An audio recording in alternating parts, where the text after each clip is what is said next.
Hi hello नमस्कार, मी जागृती. स्वागत आहे तुमचं माझ्या हॅपीनेस व्ह्यू ब्लॉग चॅनल मध्ये. तर आज आपण इथं नर्गिस कोफ्ताची रेसिपी बघणार आहोत. त्यासाठी लागणारे सामान: मी इथं पनीर घेतलेलं आहे, 2 बटाटे घेतलेले आहेत, 4 काजू घेतलेले आहेत आणि कोथिंबीर घेतलेली आहे. मी हे कोफ्ता बनवण्यासाठी घेतलेलं सामान आहे. तर इथं मी बटाट्याची साल काढून घेते आणि छोट्या किसणीने किसून घेतलेलं आहे. ते पूर्ण बारीक होईल. तुमच्याकडे जर शिजलेला बटाटा घ्यायचा असेल तर शिजलेला घ्या. आणि पनीर मी मोठ्या ह्याच्याने किसलेलं आहे आणि काजू बारीक ह्याच्यानेच किसून घेतलेलं आहे, म्हणजे व्यवस्थित होतं. त्यानंतर मी इथे सगळं एकत्र करून घेते. पूर्ण पनीर आणि बटाटे एकत्र झाले पाहिजे एवढं मिक्स करायचं. पूर्ण मिक्स झाल्यावर मी आता इथं 2 चम्मच बेसन पीठ घेतलेलं आहे. आपले पोहे खाण्याचे चम्मच असतात ते 4 चम्मच बेसन पीठ आहे आणि अर्धा चम्मच मीठ घेतलेलं आहे. तुम्ही चवीनुसार घ्या. त्यामध्ये मी बेसिक मसाले टाकलेले आहेत. बेसिक मसाल्यामध्ये जिरे घेतलेलं आहे आणि हळद पावडर, चटणी, गरम मसाला असं घेतलेलं आहे. त्यानंतर मी इथे कोथिंबीर बारीक करून घेते. पूर्ण कोथिंबीर बारीक करून त्यामध्ये मी टाकून घेतलेली आहे. ही फक्त कोफ्ता बनवण्याची प्रोसेस आहे. बाकी आपल्याला ग्रेव्ही वगैरे बनवायला वेगळी. ते पूर्ण मी मिक्स करून घेतलेलं आहे. इथं जेवढं आपल्याला मॅश करता येईल तेवढं पूर्ण करून घ्यायचं. मी दाखवलंय त्या पद्धतीने करा, खूप छान बनतात.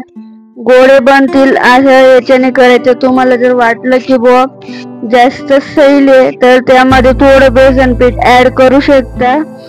त्यानंतर मी इथं ग्रेव्हीची मसाला घेते, तयार करते. त्यासाठी एक पळी तेल घेतलेलं आहे आणि जिरे टाकलेलं आहे. 2 मोठे टमाटे घेतलेले आहेत. टमाटे त्याच्यामध्ये टाकलेले आहेत.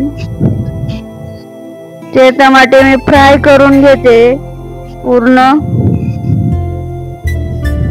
हलवत राहायचं त्याला कंटिन्यू चम्मचने. त्यानंतर मी इथं लसूण घेतलेला आहे. लसूण पण मोठा एक कांडी घेतलेली पूर्ण आणि त्याच्यातच सेम 1 चम्मच बेसन पीठ, 2 चम्मच बेसन पीठ घेतलेलं आहे. तर ते आपल्या चम्मचने जर बघितलं तर 4 चम्मच बेसन पीठ घ्या पोहे खाण्याच्या याच्याने. आणि त्याच्यात मी खोबरं किसून घेतलेलं आहे. खोबरं पण घ्या, अर्धी वाटी खोबरं आहे. ते पूर्ण एकत्र भाजून घ्यायचे. वाटलं आपल्याला तेल कमी तर टाकू शकतो तेल त्यामध्ये मसाल्यामध्ये. आणि थंड करायला ठेवून घेतलेलं आहे.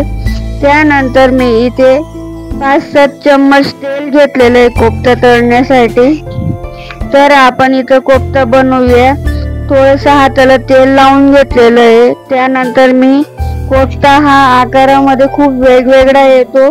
तेवढ्या प्रकारचे मी त्याच्यातच तुम्हाला आकार करून दाखवलेले आहेत. आणि लांब मध्ये पण येतो, गोल मध्ये येतो. एक असं प्रेस केलेला असतो गोल मध्ये, तो पण येतो. असं मी सगळे करून दाखवलेले तुम्हाला. ते तेलात फ्राय करून घ्यायचे. आणि मी इथं पितळाची कढई घेतलेली आहे. त्यामुळे थोडस ते चिटकत होते. तुम्ही स्टीलची कढई घ्या आणि पितळाची जर घेत असाल तर तेल जास्त घ्या, म्हणजे व्यवस्थित फ्राय होतात ते. हे झालेले आहेत व्यवस्थित. पूर्ण तेल तापू दिलंय मी, मग टाकलेले आहेत, म्हणजे ते पूर्ण व्यवस्थित फ्राय झालं. जर तुम्ही असं कमी गॅसवर जर तेल तापवलं तर त्याच्यात व्यवस्थित होणार नाही ते. त्यानंतर मी इथं कांदा घेतलेला आहे.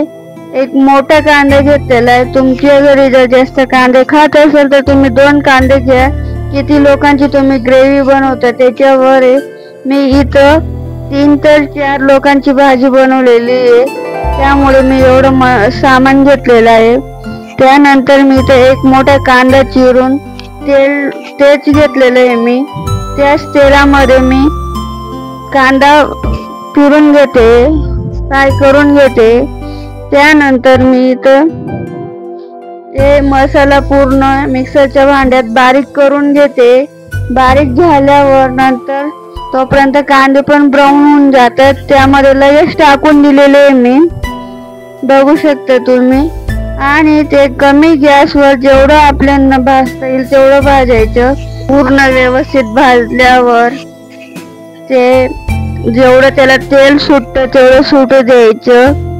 आणि त्यानंतर मी इथं पूर्ण हे बघा कलर चेंज झालेला आहे एवढं भाजून घेतलेलं आहे. त्यानंतर मी इथं मसाले वापरणार आहे. मसाल्यासाठी 1 चम्मच लाल तिखट आणि 1 चम्मच गरम मसाला, 1.5 चम्मच धना पावडर घेतलेलं आहे मी. पूर्ण व्यवस्थित भाजून घ्यायचं. त्यानंतर मग अर्धा चम्मच हळद टाकलेली आहे आणि नंतर थोडं पाणी टाकून त्याला व्यवस्थित मिक्स करायचं. एका सोबत सगळं पाणी टाकलं तर त्या भाजीला तेल सुटत नाही. त्यामुळे एकदम कमी गॅसवर पाणी टाकून त्याला व्यवस्थित तेल सुटतं. बघू शकता तुम्ही, त्याचे कलर पण खूप छान आलेला आहे. आणि मी त्यानंतर मग पूर्ण एकत्र पाणी टाकून करून घेतलेलं आहे. पूर्ण उकड येईपर्यंत त्याला हलवत राहायचं. त्यानंतर मी इथं अर्धा चम्मच मीठ टाकते.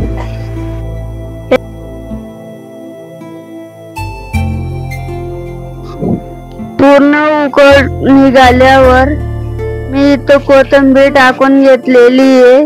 त्यानंतर सगळे जे कोफ्ता होते ते त्यामध्ये टाकून घेतलेले आहेत आणि चम्मचने थोडाच वेळ हे केलेलं आहे, फिरून घेतलेलं आहे.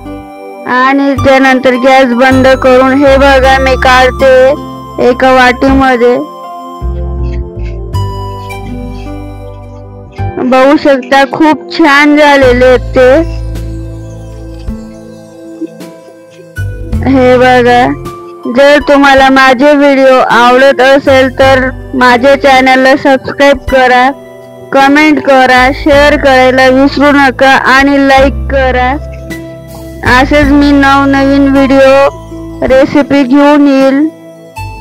तर चला मग आता भेटूया पुढच्या व्हिडिओ मध्ये.